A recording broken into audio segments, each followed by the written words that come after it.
Et voilà, nous sommes en direct. Eh bien, écoutez, bonjour à toutes et à tous et bienvenue dans cet instant partenaire. Choisir la Normandie, c'est faire preuve d'innovation.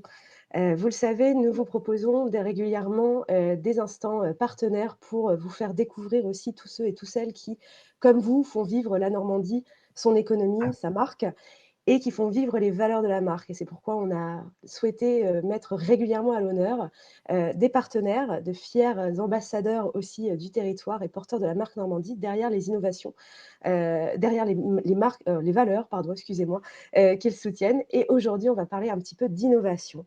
Et donc, j'ai le plaisir d'avoir à mes côtés Benoît Elwin, du groupement d'intérêt public Cicéron, hein, Cicéron dont il va pouvoir nous parler un petit peu plus dans le détail tout aujourd'hui pour découvrir aussi ce beau projet de territoire également. Bonjour Benoît. Bonjour Émilie. Alors je m'excuse, Magali Leblond, votre responsable de partenariat, aurait dû être sur scène aujourd'hui. Malheureusement, elle a un petit problème de connexion, hein, c'est les problèmes de la réalité virtuelle dans laquelle on vit aujourd'hui. Donc c'est pas grave, moi j'ai aucun souci, ça me fait très plaisir d'être avec Benoît aujourd'hui et puis on va avancer comme ça. Bah, écoutez, je vous propose qu'on commence. D'accord. Chers participants, vous avez à la droite de votre écran un chat. Je vois que Romain, Benjamin sont là, sont connectés pour répondre également à vos questions si c'est possible pendant le discours de Benoît. Mais on essaiera, dans la mesure du possible, de réserver 5-10 minutes à la fin de ce webinaire pour faire transmettre justement vos questions à Benoît. Donc surtout, n'hésitez pas à vous saisir du chat, de l'onglet questions et on garde un œil sur tout ça. Alors Benoît, peut-être que dans un premier temps, on pourrait parler vraiment de Cicéron, un fleuron du territoire en matière d'innovation. Pouvez-vous m'en dire un petit peu plus, me dire un petit peu quelques mots sur Cicéron, sur ses missions, son origine, son développement, son historique? Oui, tout à fait. Bon, tout d'abord, bonjour à toutes et à tous. Merci de m'avoir invité pour parler d'innovation et parler de Cicéron. Alors, Cicéron, c'est une structure particulière parce que c'est un groupement d'intérêt public qui réunit dans son conseil d'administration à la fois l'Université de Caen, mais aussi les organismes nationaux de recherche, l'INSERM, le CNRS, le CEA, des établissements de soins, le CHU de Caen Normandie, le Centre de lutte contre le cancer François Baclès, et puis des collectivités territoriales telles que la communauté urbaine Caen-la-Mer, la région Normandie, et puis Ganil, puisque nous sommes situés sur la plateforme du Ganil, sur le site Epopéa de Caen.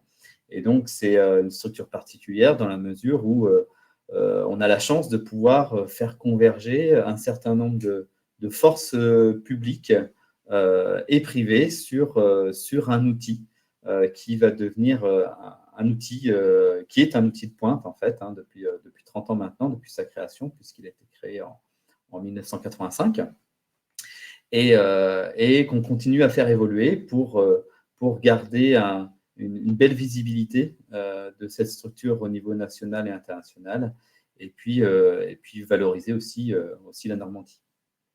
Donc, je ne sais pas si les gens qui sont connectés connaissent un peu Cicéron, mais je peux vous montrer un peu en quoi. Au contraire, allons-y, découvrons.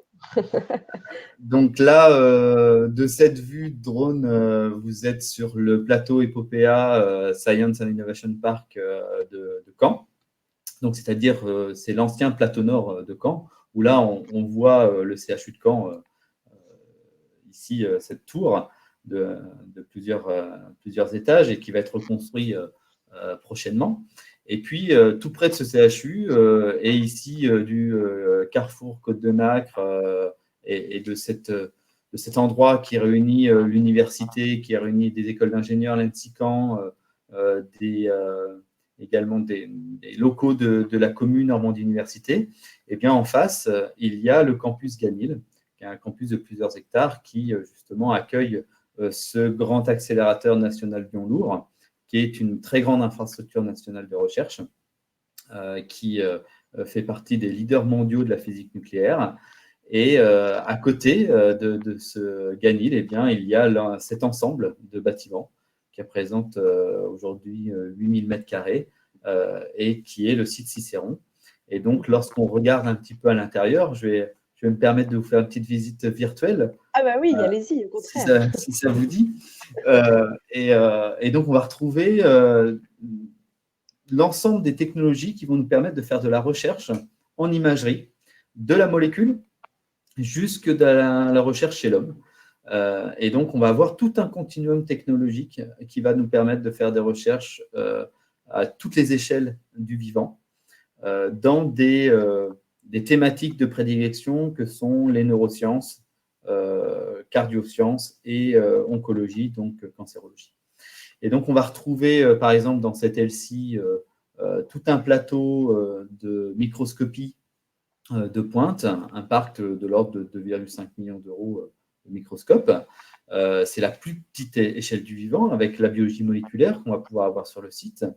Et puis, si on monte d'un étage, on va pouvoir réaliser de l'expérimentation en imagerie avec différentes modalités d'imagerie qu'on va réaliser à la fois chez la souris, mais aussi faire exactement la même chose chez l'homme pour pouvoir développer des molécules ou alors mieux comprendre les différents mécanismes de fonctionnement du cerveau dans différentes pathologies qui peuvent être l'accident vasculaire cérébral, l'Alzheimer, la schizophrénie, les troubles post-traumatiques, le sommeil, le développement cérébral de l'enfant. C'est autant de sujets que nous avons, et la méditation, par exemple, aussi, qui est un sujet important de notre site. Et donc, on va utiliser différentes technologies, des technologies qui utilisent de la radioactivité, et puis c'est ce qu'on appelle la tomographie par émission de positons, et puis des technologies qui sont plus classiques, qu'on retrouve dans les hôpitaux, comme l'IRM, pour l'imagerie par résonance magnétique, qui va nous permettre de faire de belles images. Donc, à la fois des images de ce type-là pour pouvoir repérer des tumeurs, mais aussi des images chez l'homme, où on va pouvoir aussi voir le développement d'un certain nombre de tumeurs ou de fonctionnement cérébral. Et puis, à chaque fois, nous allons avoir le pendant petit animal et homme. Et donc, en imagerie par IRM, eh bien, même chose, on va pouvoir faire de l'imagerie anatomique comme de l'imagerie fonctionnelle.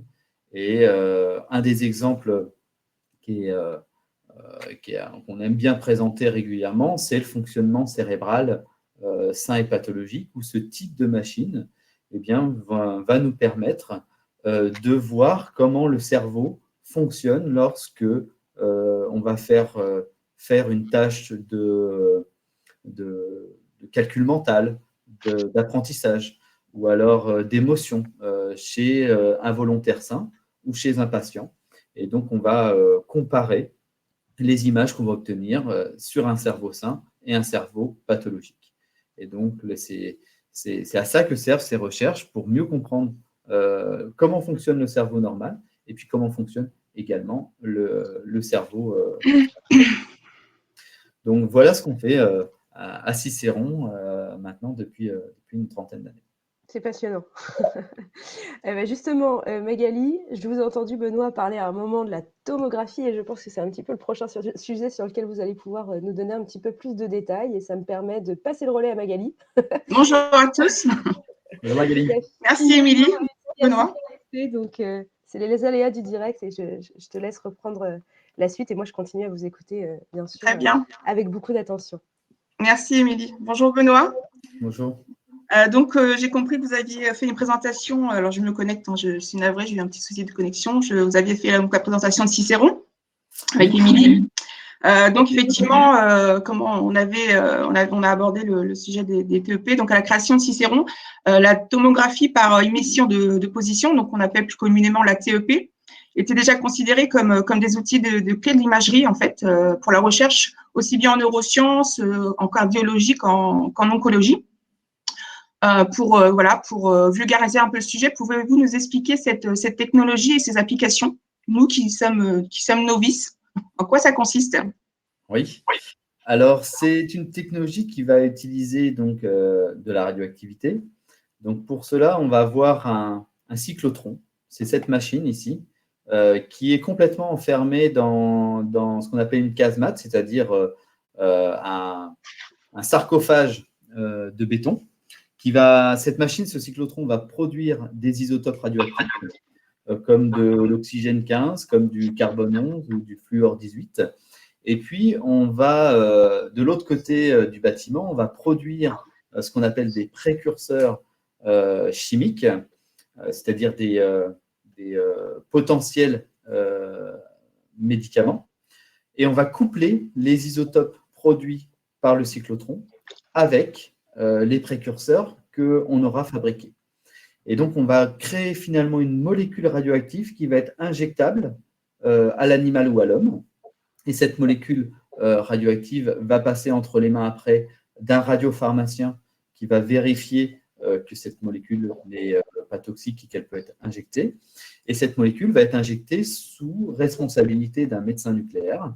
Et on va avoir ce type d'image qui va être réalisé, comme ce type d'image ici, où on va pouvoir avoir un signal, détecter cette radioactivité qu'on va injecter chez l'animal ou chez l'homme. Et donc, lorsqu'on a une tumeur, par exemple, cette tumeur va être très consommatrice d'oxygène ou de glucose, beaucoup plus que les autres organes, parce qu'elle a besoin de croître, elle a besoin de grandir. Et donc, cette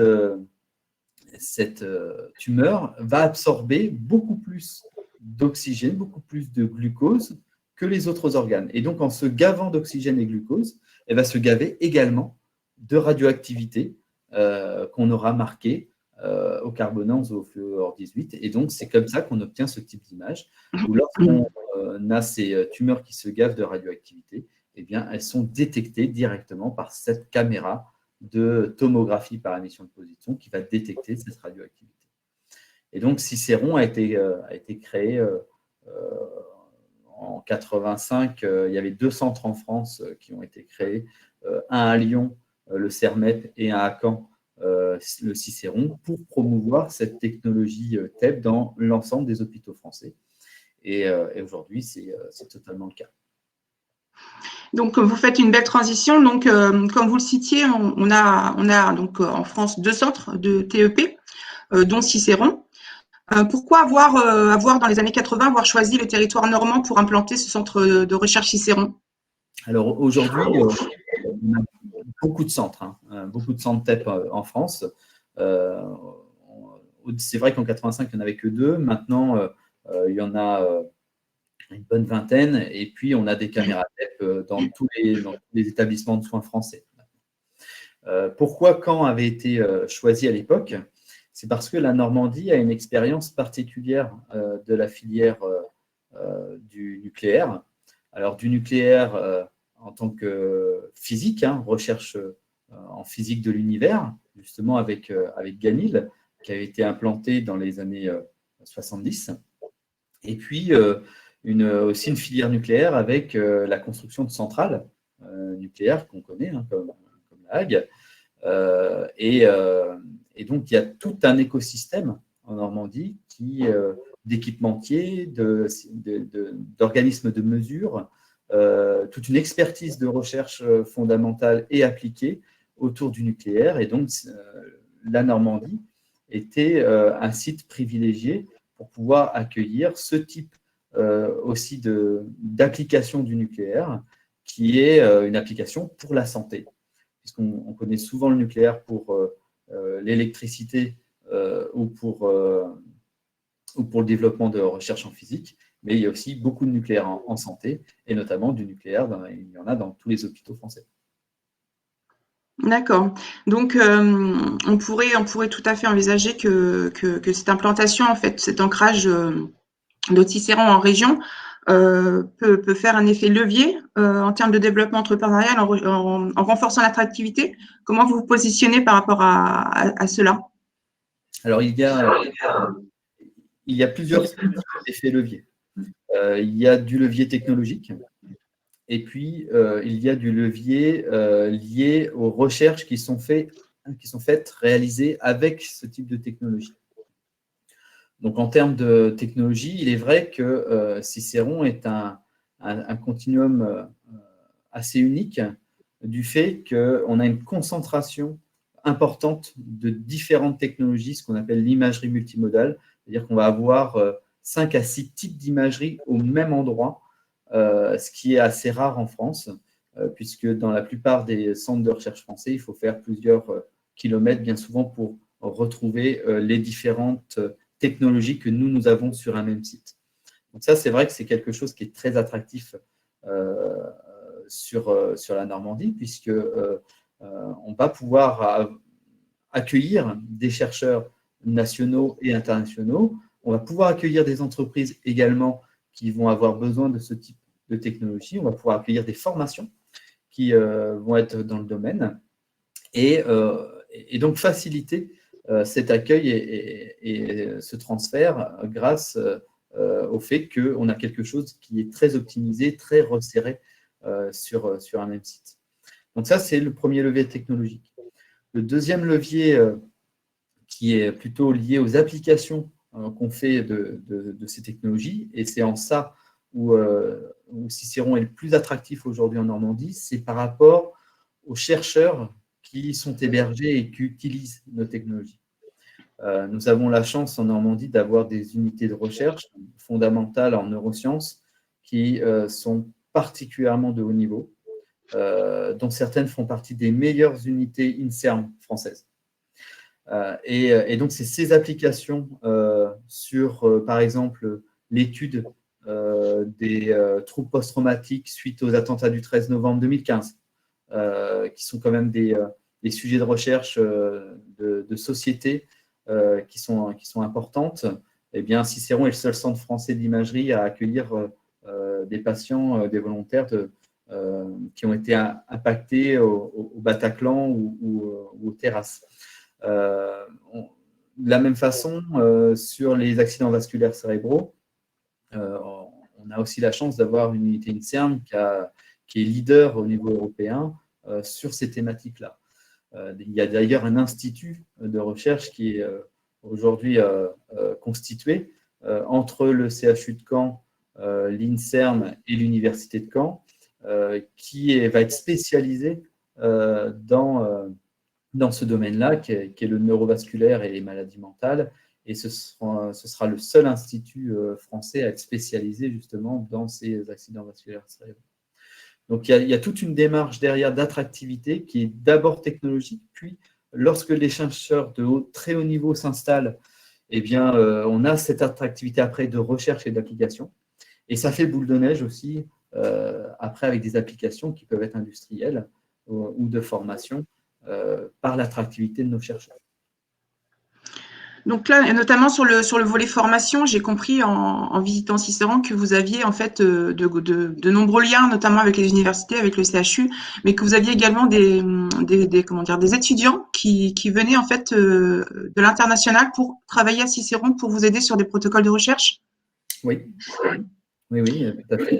Alors à Cicéron, on est bien évidemment très proche de l'université du CHU, de facto parce qu'ils font partie de notre conseil d'administration et donc du processus complètement décisionnel d'orientation de la structure. On travaille conjointement avec l'ensemble de nos partenaires pour valoriser cette structure dont ils sont finalement la base et le socle. Donc à Cicéron, on accueille essentiellement des étudiants à partir du master. Et donc, on a à Caen des masters neurosciences, on a des masters double compétences biologie droit ou biologie administration des entreprises. Nous travaillons beaucoup avec l'UFR de droit et avec l'IAE également, l'Institut d'administration des entreprises, qui est en face, donc qui géographiquement on a la chance d'être très retiré. L'IAE est juste de l'autre côté de la rue. Le pôle de formation de recherche en santé, c'est-à-dire l'UFR de médecine et de pharmacie, est à 200 mètres. Donc, on a quelque chose de très resserré. Et puis, même avec les écoles d'ingénieurs qui travaillent sur justement le développement de technologies physiques et développement aussi il y a un parcours qui est très lié à l'imagerie, est également à 300 ou 400 mètres, et le CHU et Baclès sont à moins d'1 kilomètre. Donc, on a vraiment cette chance d'avoir un super campus qui est très resserré et qui nous permet d'avoir beaucoup d'interactions les uns avec les autres. Et donc, nous accueillons ces masters à la fois pour de la formation théorique, mais aussi pour qu'ils fassent leur stage au plus près de nos chercheurs et de notre technologie. Donc, on accueille à peu près 60 masters par an, et puis nous avons actuellement 70 doctorants sur le site. Donc, oui, pour répondre à votre question aussi sur l'international. Oui. C'est une partie que j'avais oubliée. Donc, nous avons effectivement des collaborations avec l'Angleterre, avec l'Espagne, avec les États-Unis. Et nous avons des échanges qui se font au sein des unités de recherche. Et ce qui est intéressant à noter, c'est qu'on a une petite communauté d'Espagnols qui commence à se créer suite à une dizaine d'années de collaboration avec l'Espagne, où on a commencé par accueillir 1 à 2 étudiants, et maintenant, eh bien, il n'est pas rare d'entendre parler espagnol dans les couloirs de Cicéron, parce que nous avons maintenant 5 à 6 personnes. Il y a même des étudiants, des postdocs qui sont venus à Cicéron, qui y sont restés, qui s'y sont également mariés, et qui maintenant ont un poste définitif à Cicéron. D'accord, une belle histoire. Une histoire très, très diversifiée, avec des cultures différentes sur un même territoire, la Normandie. Donc, c'est intéressant également, vous m'aviez cité le fait que Cicéron aussi était aussi à la base, quelquefois, de création de start-up, de part de certains projets qui peuvent être développés au sein de Cicéron, peuvent donner après vie à des start-up. Est-ce que vous pouvez nous dire quelques mots sur ce point-là? Oui, alors on a 2 types de start-up. On a des start-up qui sont issues de nos laboratoires. C'est-à-dire que Cicéron est là aussi pour faciliter et accélérer le transfert technologique.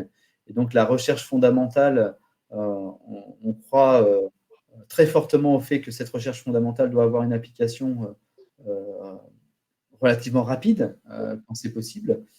Et donc, nous avons une unité de recherche qui s'appelle FIND, qui est dirigée par le professeur Denis Vivien, qui a développé justement une start-up à partir de ses travaux de recherche fondamentale, qui s'appelle Optulysis, qui aujourd'hui maintenant est complètement indépendante.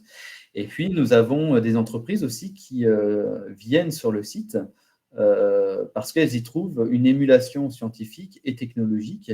C'est ainsi qu'une entreprise comme EtapLab, qui est une entreprise de Nancy, qui a été créée dans les années 90, eh bien, est venue s'implanter sur le site très proche, ici, dans ce bâtiment, a implanté une antenne de 5 personnes maintenant, pour justement réaliser des travaux de recherche en collaboration avec nous.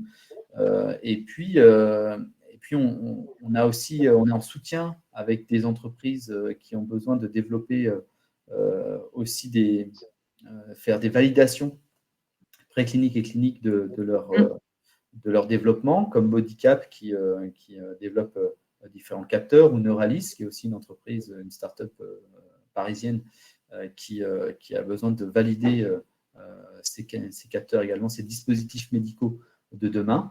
Et donc là, on est complètement ouvert à ce type de collaboration. Et au contraire, ce qu'on souhaite, c'est que Cicéron soit un lieu de collision où justement se retrouvent chercheurs, praticiens hospitaliers, étudiants entrepreneurs qui veulent créer leur propre activité, et puis entrepreneurs confirmés qui, eux, vont utiliser directement notre technologie et se déployer à partir de nos activités. Donc, en fait, Cicéron est vraiment ouvert, en fait, ouvert au monde aussi, de par toutes ces techniques, toutes ces possibilités qui sont mises à disposition d'autres laboratoires et d'autres entreprises. Donc, c'est bien ça. Comment vous collaborez, en fait, avec, notamment, plus particulièrement avec, par exemple, le Ganil, ou avec des structures du territoire? Est-ce que les relations sont, comment dire, sont fluides? Comment vous fabriquez ces relations avec eux? Alors, c'est vraiment un travail de réseautage, parce que c'est vrai que on est bien souvent tous un peu la tête dans le guidon, hein. Aujourd'hui, c'est vrai que chacun dans ses différentes institutions, ses différentes infrastructures, il y a souvent beaucoup de travail, donc on s'oblige à Cicéron à aller dans les différents réseaux qui peuvent être créés pour justement rencontrer des personnes et essayer de sortir un peu de nos trajectoires et de notre zone de confort. Et donc, ça va être par l'intermédiaire, par exemple, des matinales épopéas qui sont réalisées. Ça peut être au travers de différentes rencontres qu'on va avoir au travers des filières, par exemple comme avec Nucléopolis ou avec les pôles de compétitivité. C'est vrai qu'on travaille en collaboration avec l'incubateur de Normandie, Normandie Valorisation, tout ce qui est également les institutions de vulgarisation scientifique et de diffusion du savoir comme le Dôme ou l'Atrium à Rouen. Et donc, ce sont aussi des structures qui créent des événements dans lesquels on va pouvoir se rencontrer et puis élaborer des ébauches de collaboration. Et puis après, on essaie de se voir plus régulièrement pour pouvoir monter des projets ensemble. Et donc, l'idée, c'est d'avoir ce système de réseau qui, finalement, de bouche à oreille, on trouve des points communs et déterminants pour créer des collaborations.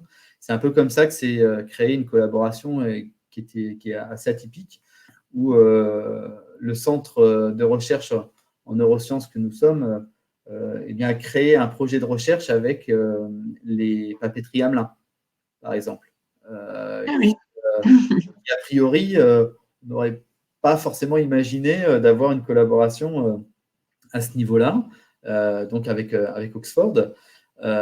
Et en fait, nous avons une équipe de recherche qui travaille sur le développement cérébral de l'enfant, et notamment l'attention qu'il peut y avoir en lien avec le numérique, en lien avec les tablettes, les smartphones et autres.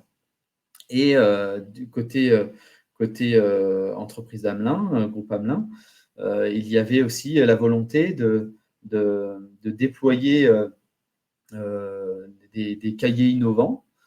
Et donc, nous avons un projet de recherche en commun qui relie l'unité de recherche qui s'appelle le LabCID, qui est une unité de recherche CNRS, Cicéron, et puis l'entreprise. Nous avons fait une demande de bourse CIFRE, et donc nous avons un doctorant en commun qui va permettre de faire des recherches sur le déploiement d'un nouveau cahier qui pourrait favoriser l'attention, qui pourrait favoriser les apprentissages. Donc, c'est en se rencontrant comme ça qu'on crée des projets un peu atypiques et à l'interface surtout. C'est ça qui Tout à fait. C'est vrai que c'est une collaboration assez atypique, de mondes complètement différents, mais qui finalement, sur un même sujet, se rencontrent et collaborent ensemble. Donc, c'est assez intéressant, notamment, de découvrir ça. Vous avez, en fait, récemment, donc Cicéron a accepté de rejoindre le réseau des partenaires de la marque Normandie. Quelles étaient vos motivations, en fait, à rejoindre ce réseau? Comment vous projetez dans ce réseau? Comme je disais tout de suite, justement, le fait d'avoir des réseaux, c'est comme ça aussi qu'on peut développer des projets intéressants qui permettent parfois de déceler une pépite qu'on n'aurait pas imaginée seul et de faire émerger un projet de recherche qui peut potentiellement demain être un porteur d'avenir. Ça, c'était la première motivation. C'est d'amplifier son réseau et de faire des rencontres. Et puis, la deuxième raison, c'était aussi de pouvoir apporter sa brique, on va dire une pierre à l'édifice sur le fait que la Normandie est certes une terre d'histoire mais c'est aussi une terre qui est résolument tournée vers l'avenir. Et c'est le message que moi, je souhaitais aussi apporter dans cette marque. C'est la Normandie, histoire, tourisme, mais aussi innovation. Et donc, faire partie de ce consortium et porter cette marque, je pense que c'est à la fois aider la marque, mais c'est aussi nous aider dans le fait qu'on a tous le souhait, je pense, commun en Normandie de valoriser notre territoire, valoriser notre région. Je suis en plus normand de naissance, donc voilà, je suis attaché à ma terre et donc je pense que c'est important de la valoriser de toutes les manières qui soient, et y compris dans l'innovation, dans le métier que je fais aujourd'hui. Très bien.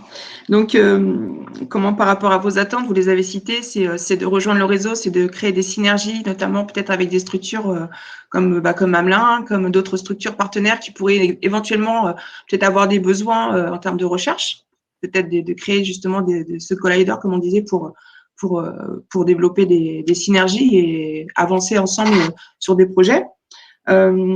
Qu'est-ce que vous donc comment vous envisagez le port de la marque pour Cicéron? Est-ce que le port de la marque, donc le marqueur Normandie, vous le voyez comment sur vos supports? Vous avez discuté déjà de tout ça en interne? Alors c'est vrai que nous, ça ne va pas beaucoup changer notre quotidien parce que comme la Normandie faisait déjà partie de notre structure, la Normandie apparaît sur tous nos supports, quoi qu'il arrive, depuis 30 ans maintenant. Il va falloir plutôt qu'on s'approprie le logo et la marque, qui est quelque chose de nouveau. Mais effectivement, l'idée, c'est de pouvoir valoriser sur toutes nos présentations, sur tous nos supports, sur le fait que aussi dans le nom qu'on porte avec nos chercheurs, l'institut dont je vous parlais tout à l'heure, qui va être spécialisé dans le neurovasculaire, va s'appeler BBATSI. Donc, Blood and Brain at Caen Normandie. Donc, on a fait un mixte anglais-français pour avoir une vraie portée internationale. BBATSI, ça fait aussi référence à BBC. Et donc, aussi à l'histoire. Mais l'idée, c'est aussi de pouvoir ancrer cette terminologie de Normandie dans nos instituts de recherche. Un autre institut qui est en cours de formation à Caen, de structuration, va s'appeler Normandie Oncologie. Donc là, on est aussi dans ce portage on va dire, d'image du territoire. Et donc, il va être très facile finalement de porter la marque et de l'intégrer à l'ensemble de notre discours, puisque finalement, de façon naturelle, on l'a fait depuis les débuts. Et j'avais compris également, en rencontrant Denis Vivien et Gaëtan, que vous aviez aussi des événements que vous organisiez, donc notamment un bel événement qui se déroulera en 2022. Est-ce que c'est quelque chose sur lequel on peut discuter? Vous avez est-ce que c'est un congrès international, je crois, qui vient en Normandie grâce à Cicéron? Alors, c'est grâce à Cicéron et à BBATSI, surtout, justement, cet institut qui se développe. Et effectivement, la Normandie va accueillir prochainement un congrès. Alors, ça dépend aussi ça devait déjà être un petit peu plus tôt, mais bon, vu la situation sanitaire, c'est vrai que ce n'était pas forcément évident. Mais effectivement, l'idée, c'est que la Normandie accueille un congrès international qui est spécifique justement à tous les chercheurs mondiaux qui travaillent sur les accidents vasculaires cérébraux. C'est un congrès qui est piloté par Denis Vivien. Et l'idée, c'est aussi là justement de bien marquer le fait que la Normandie est une terre d'innovation et une terre de développement dans ce type de recherche. Et donc là, ce sera l'occasion. En général, ce type de congrès réunit 400 à 500 personnes. Et donc l'idée, c'est de montrer tout le potentiel que nous avons en recherche sur notre territoire. Donc, c'est une belle vitrine pour 2022 pour la région, notamment à l'international, parce que la plupart aussi des intervenants, j'ai cru comprendre, venaient d'un peu partout à travers le monde. Donc, ça sera un bel événement, on l'espère, en 2022. Donc, Benoît, vous avez cité pas mal de valeurs qui sont portées par la marque en Normandie, donc notamment l'attachement au territoire, l'audace, l'entrepreneuriat et l'ouverture au monde. Donc, on peut tout à fait dire que vous êtes un partenaire qui s'inscrit vraiment dans toutes ces valeurs. Donc, nous sommes ravis de vous avoir à nos côtés. Si l'auditorium a des questions, donc n'hésitez pas à poser vos questions à Benoît. On va prendre quelques minutes pour échanger. De la même façon, donc, je tenais aussi à indiquer que nous avons donc lancé un groupe LinkedIn sur le groupe pour le groupe des partenaires, donc LinkedIn dédié aux partenaires. Donc, n'hésitez pas à vous accaparer ce groupe LinkedIn et à communiquer via cet outil, qui est en fait un outil dédié aux partenaires et qui vous permet de communiquer tous ensemble et d'avoir de l'actualité les uns des autres. Donc, vous pouvez tout à fait l'utiliser. Nous avons également donc tout au long de l'année des webinaires qui s'inscrivent, donc vous pouvez aussi vous positionner sur ces webinaires, comme l'a fait Benoît en acceptant de nous rejoindre aujourd'hui. Donc merci beaucoup Benoît pour le temps accordé et pour toutes ces explications sur Cicéron. La prochaine fois que nous pourrons nous rencontrer, donc nous pourrons échanger sur d'autres thématiques que nous vous dévoilerons via les newsletters, les e-letters partenaires et le groupe LinkedIn. Donc voilà, j'espère que vous avez pu avoir tous les informations dont vous souhaitiez, donc de la part de Benoît. Benoît, si vous avez un mot pour conclure ce webinaire. Merci. Et aussi, voilà, je suis ravi d'avoir participé à ce webinaire, d'avoir pu parler de Cicéron, d'intégrer cette marque qui finalement est une image communautaire et d'unité. Et je pense que c'est important en Normandie, puisqu'on est plutôt en tout cas pour notre part à Cicéron, on n'est pas forcément très bon en communication. Et donc, je pense que le fait de pouvoir se faire aider par des professionnels du domaine et puis par une marque que nous pensons comme étant accélérateur de projet, je pense que voilà, c'est quelque chose qui est synergique et donc c'est forcément quelque chose qui sera porteur. Tout à fait. Donc, nous serons ravis de communiquer sur les innovations, sur l'évolution, sur l'actualité de Cicéron. Donc, n'hésitez pas à nous alimenter pour qu'on puisse partager tout cela avec le réseau des partenaires et les ambassadeurs également qui reçoivent nos actualités, les ambassadeurs de la Normandie. Donc, écoutez, je vous remercie beaucoup, Benoît, pour le temps accordé une nouvelle fois. Je remercie toutes les personnes qui ont pu assister ce matin à ce webinaire. Je suis encore une fois navrée pour la connexion, débit de connexion qui malheureusement n'est pas de mon ressort. J'en suis bien navrée. Et donc, écoutez, je vous dis à bientôt. Merci à tous, une très bonne journée. Merci, Benoît. Au revoir. Merci à vous. Au revoir.